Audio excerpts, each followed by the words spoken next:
Supreme court के बारे में पढ़ेंगे, उच्चतम न्यायालय के बारे में पढ़ेंगे। तो भारत में पहला उच्चतम न्यायालय रेगुलेटिंग एक्टिंग एक्ट के तहत 1773 ईस्वी में क्या 1773 ईस्वी में क्या किया गया था, स्थापित किया गया था। 1773 ईस्वी के द्वारा 1774 में क्या किया गया था, भारत में रेगुलेटिंग एक्टिंग एक्ट के तहत सुप्रीम कोर्ट की स्थापना की गई थी। उस समय सुप्रीम कोर्ट में 3 न्यायाधीश थे।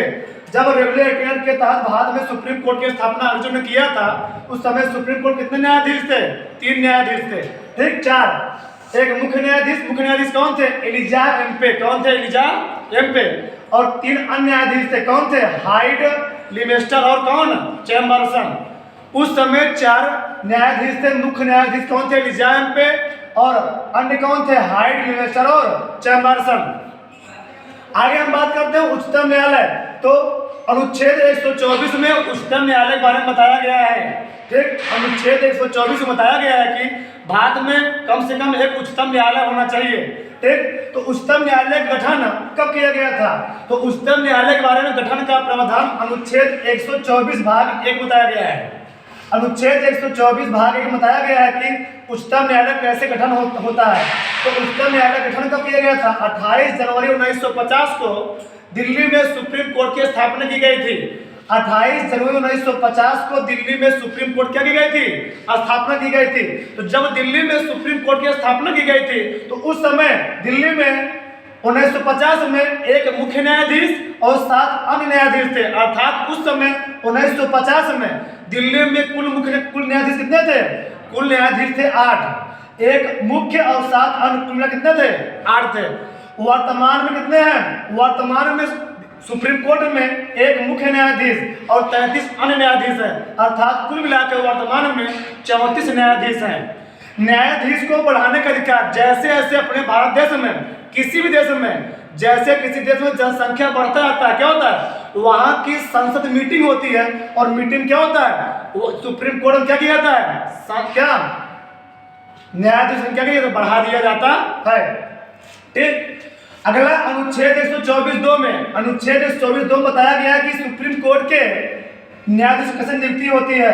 तो नियुक्ति के लिए राष्ट्रपति मुख्य न्यायाधीश के परामर्श से अन्य न्यायाधीश का नियुक्ति करता है। सुप्रीम कोर्ट के अन्य न्यायाधीशों की नियुक्ति कैसे होती है, राष्ट्रपति महोदय सुप्रीम कोर्ट के मुख्य न्यायाधीश के परामर्श से अन्य न्यायाधीश करते हैं, नियुक्ति करते हैं। अगला है सुप्रीम कोर्ट का न्यायाधीश बनने के लिए योग्यता क्या होनी चाहिए। तो योग्यता के बारे में अनुच्छेद 124 भाग 3 बताया गया है। योग्यता क्या होनी चाहिए, वह भारत का नागरिक क्या होना चाहिए, वह भारत का नागरिक होना चाहिए, और कम से कम किसी न्यायालय में 5 वर्षों तक जज होना चाहिए, क्या होना चाहिए, जज होना चाहिए। अगर किसी व्यक्ति को सुप्रीम कोर्ट का क्या बनना है, न्यायाधीश बनना है, तो भारत का नागरिक होना चाहिए, और कम से कम किसी भी न्यायालय में 5 वर्ष तक क्या होना चाहिए, जज होना चाहिए, क्या होना चाहिए, जज होना चाहिए। आगे कम से कम किसी हाईकोर्ट में 10 वर्ष तक अधिवक्ता होना चाहिए, अर्थात वकील होना चाहिए, तब जा क्या बनेगा, सुप्रीम कोर्ट में क्या बनेगा, न्यायाधीश बनेगा। आगे राष्ट्रपति की दृष्टि में क्या हो, वो जानकार हो, विधिवेत्ता हो। वो व्यक्ति जो सुप्रीम कोर्ट का न्यायाधीश बनने वाला है, वो राष्ट्रपति की दृष्टि में क्यों चाहिए, विधिवेत्ता होना चाहिए। आगे भारत के प्रथम मुख्य न्यायाधीश कौन थे, एस.जे. कानिया। कौन थे, एस.जे. कानिया। इनका पूर्ण नाम क्या है, हीरालाल जे कानिया। पूछा जाता है कि भारत के मुख्य न्यायाधीश, पहले मुख्य न्यायाधीश कौन थे, एस.जे. कानिया, हीरालाल जे कानिया। वर्तमान समय भारत मुख्य न्यायाधीश कौन है, एन.बी. रमन्ना। कौन है, एन.बी. रमन्ना। पहली महिला मुख्य न्यायाधीश कौन थी, फातिमा बेबी। कौन थी, फातिमा बेबी। हम बात करते हैं उच्चतम न्यायालय काम क्या होता है, सुप्रीम कोर्ट काम क्या होता है। तो सुप्रीम कोर्ट केंद्र और राज्यों, अर्थात केंद्र सरकार और राज्य सरकार के बीच में, केंद्र या राज्य के बीच में कोई मनमुटाव हो जाता है, कोई मतभेद होता है, उस कोर्ट उस कंडीशन क्या हम जाते हैं, उस कंडीशन जो सुझाव होता है सुप्रीम कोर्ट के द्वारा दिया जाता है। अगर केंद्र और केंद्रों के बीच में, अर्थात अपने देश और दूसरे देश, जो पड़ोसी मुल्क है, जो देश है, उनसे संबंधित कोई मैटर हो जाता है, तो हाई कोर्ट नहीं जाएगा, कहाँ जाएगा, सुप्रीम कोर्ट में उसका विवाद निपटारा होगा। कहाँ पर होगा, सुप्रीम कोर्ट में। अगला राज्यों और राज्यों बीच में, अगर राज्यों और राज्य के बीच में ठीक कोई भी मन मिटाव, कोई मतभेद हो जाता है, उसका निपटारा कौन करता है, सुप्रीम कोर्ट ही करता है। आगे हम लोग पढ़ेंगे अनुच्छेद 124 भाग 6 बताया गया है कि सुप्रीम कोर्ट का न्यायाधीश किसके सामने शपथ ग्रहण करता है? तो राष्ट्रपति के सामने क्या करता है? सुप्रीम कोर्ट का मुख्य न्यायाधीश करता है, शपथ ग्रहण करता है। चाहे वह मुख्य न्यायाधीश हो चाहे अन्य न्यायाधीश हो, सभी न्यायाधीश क्या करते हैं? राष्ट्रपति के सम्मुख क्या करते हैं? शपथ ग्रहण करते हैं। आगे पूछा जाता है कि सुप्रीम कोर्ट का न्यायाधीश किसको अपना त्यागपत्र देता है? तो राष्ट्रपति किसे देता है? राष्ट्रपति को। सुप्रीम कोर्ट के न्यायाधीशों का कार्यकाल कितना होता है? सुप्रीम कोर्ट के न्यायाधीशों का कार्यकाल कितना होता है? 65 वर्ष तक। अर्थात कोई भी व्यक्ति सुप्रीम कोर्ट के न्यायाधीश 60 वर्ष की उम्र बनता है तो कई वर्ष तक रहेगा? 5 वर्ष तक। अगर 63 वर्ष की उम्र क्या बनता है? न्यायाधीश बनता है, कई वर्ष तक रहेगा? 2 वर्ष तक वह न्यायाधीश कार्य पर क्या रहेगा? संभाल पाएगा। अगला है वेतन। सुप्रीम कोर्ट के मुख्य न्यायाधीश वेतन कितना होता है? तो सुप्रीम कोर्ट के जो मुख्य न्यायाधीश होता है, जो चीफ जस्टिस होता है, उसका वेतन होता है 2,80,000 रुपये प्रति माह। सुप्रीम कोर्ट के मुख्य न्यायाधीश का वेतन कितना होता है? 2,80,000 रुपये प्रति माह। और जो अन्य न्यायाधीश होते हैं, अन्य न्यायाधीश का वेतन कितना होता है? 2.5 लाख रुपये प्रति माह। 2,50,000 रुपये प्रति माह होता है।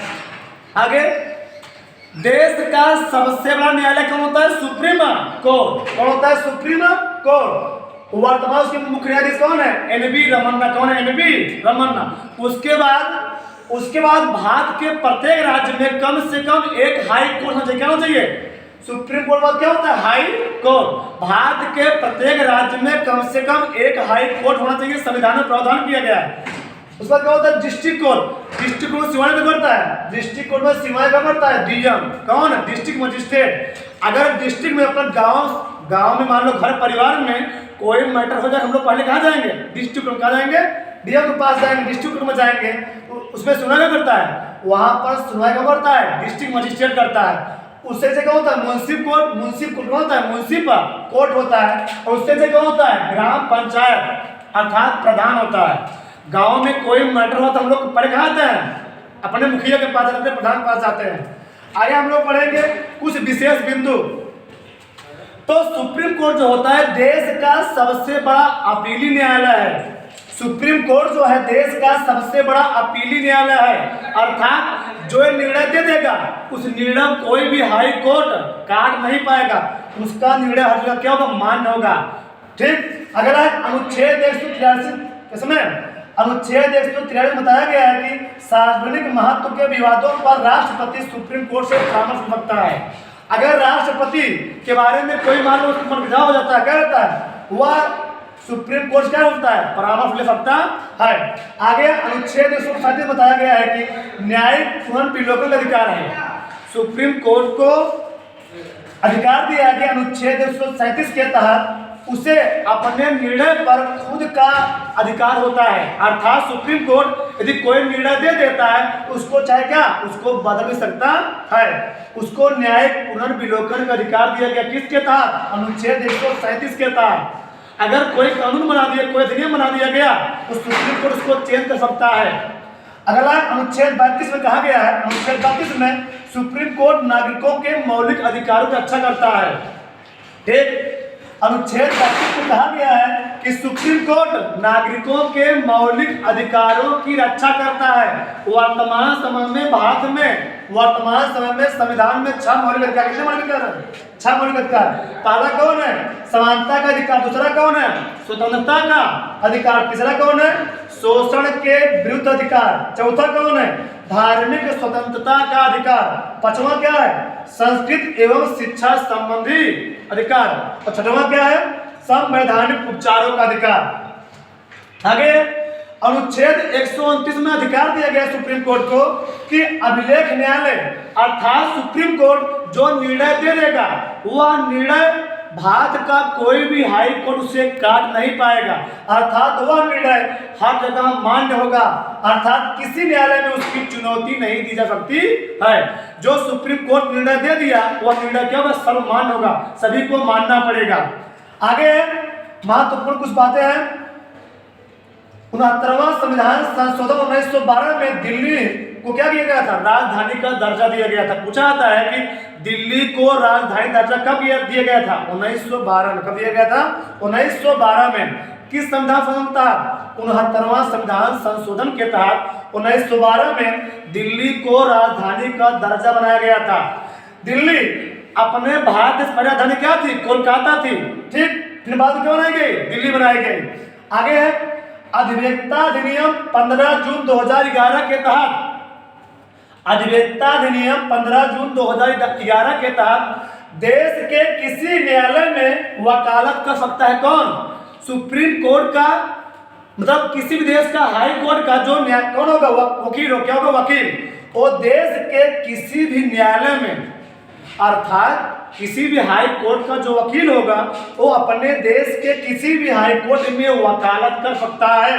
इस संविधान में प्रावधान है, ठीक। कब लाया गया था? 15 जून 2011 को, 15 जून 2011 को। आगे सर्वप्रथम गुजरात में लोक अदालत की शुरुआत की गई थी। पूछा जाता है कि भारत के किस राज्य में सर्वप्रथम लोक अदालत की शुरुआत की गई थी? किसमें? गुजरात राज्य में। किसमें? गुजरात राज्य में।